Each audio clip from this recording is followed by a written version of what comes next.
Hello students, welcome to iExamB. My name is Anshul Malik and I'm currently working as section officer in Central Secretariat Services.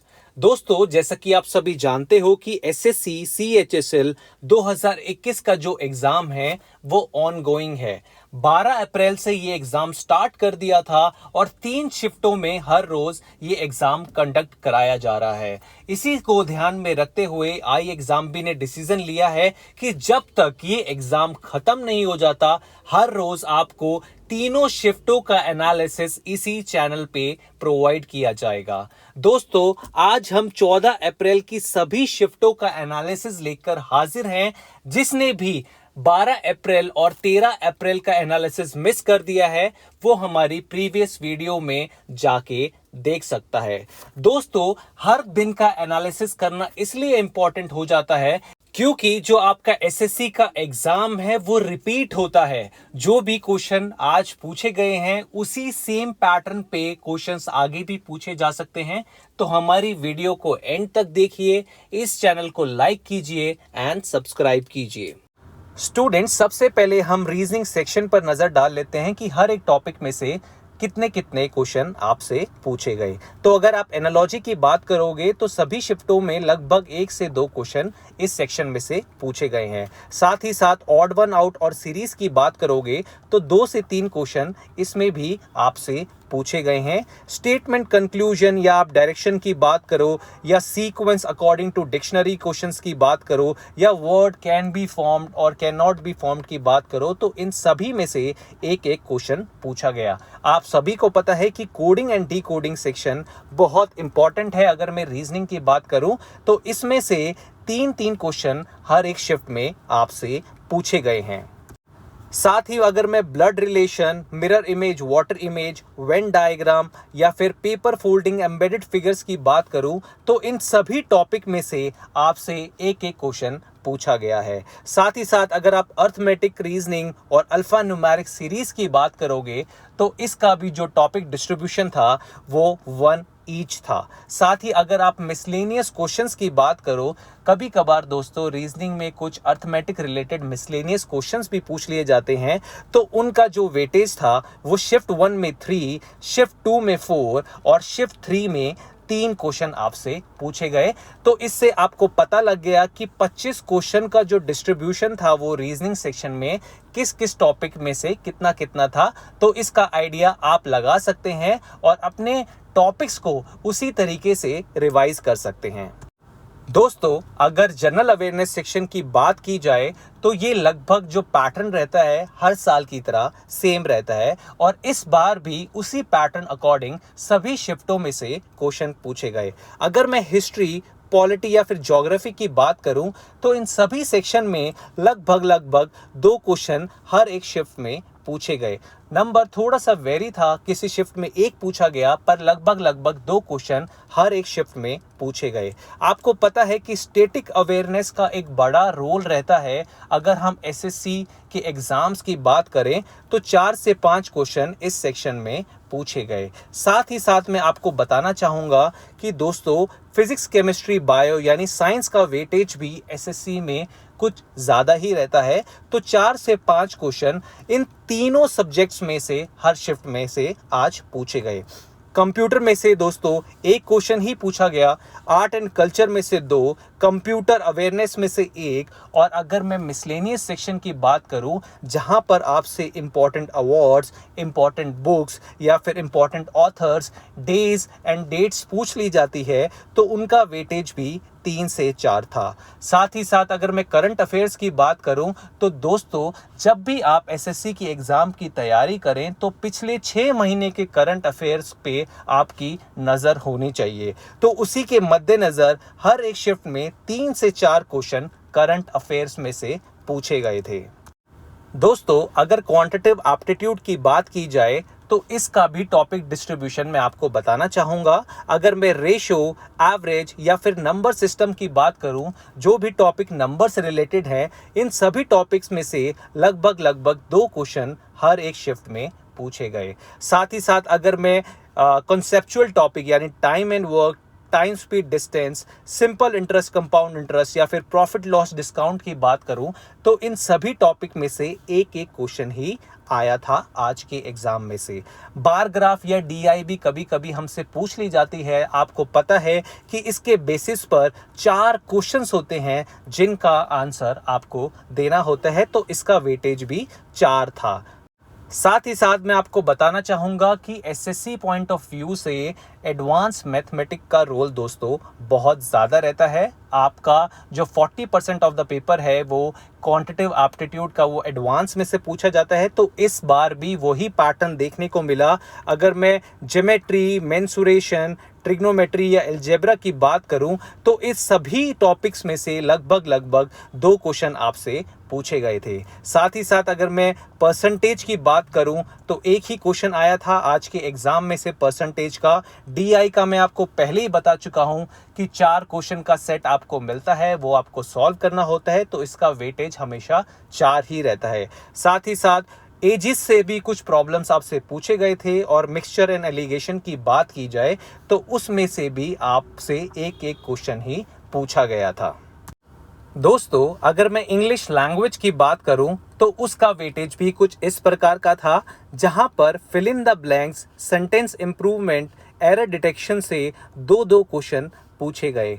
और जो आपका cramming का part होता है, जैसे आपका ईडियम फ्रेसेस, वोकैब जिसमें आपके सिनोनियम्स, एंटोनियम्स या स्पेलिंग्स पूछ ली जाती है, तो इसका वेटेज कुछ इस प्रकार का था कि ईडियम्स में से 2 और वोकैब पार्ट में से 4-4 क्वेश्चन आपसे पूछे गए थे। दोस्तों एक्टिव पैसिव या फिर अगर नरेशन की बात की जाए तो इन दोनों टॉपिक्स में से टोटल 4 क्वेश्चन पूछे गए थे, यानी एक्टिव पैसिव में से 2 और नरेशन में से 2। तो ये सभी शिफ्टों में पैटर्न बिल्कुल सेम था। साथ ही साथ अगर वन वर्ड सब्स्टिट्यूशन की बात की जाए तो हर शिफ्ट में से 2 क्वेश्चन आपसे पूछे गए थे।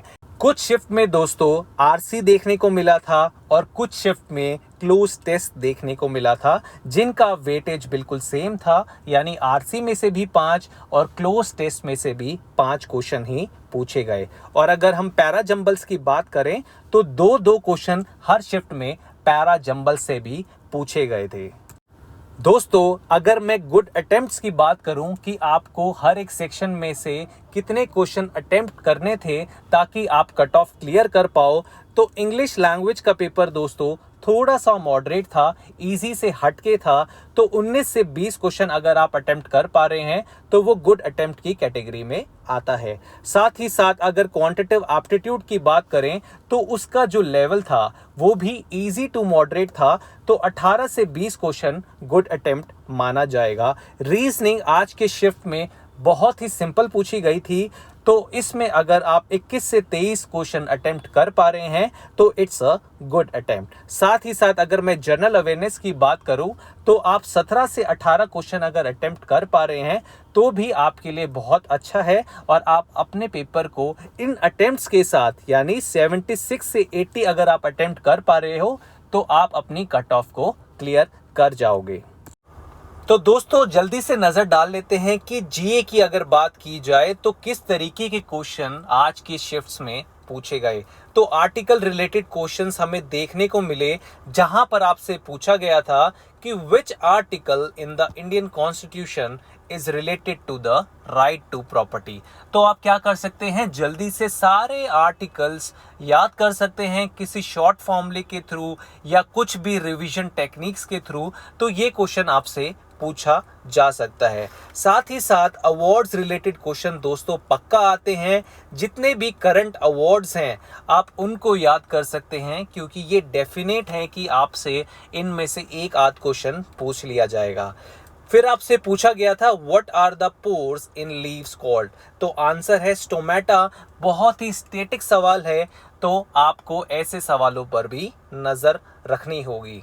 उसके बाद आपसे पूछा गया था outer Himalayas are also known as, तो आंसर बहुत सिंपल है, Shivaliks is the right answer. Who won the first Commonwealth gold medal for India in 2018? तो ये भी आपका स्टैटिक अवेयरनेस में आएगा, क्योंकि आपको पता है कि फर्स्ट कॉमनवेल्थ गोल्ड मेडल अगर आया है तो किसका आया है, तो आप नाम याद कर सकते हैं। ये आपका बाकी की शिफ्ट में भी रिपीट हो सकता है।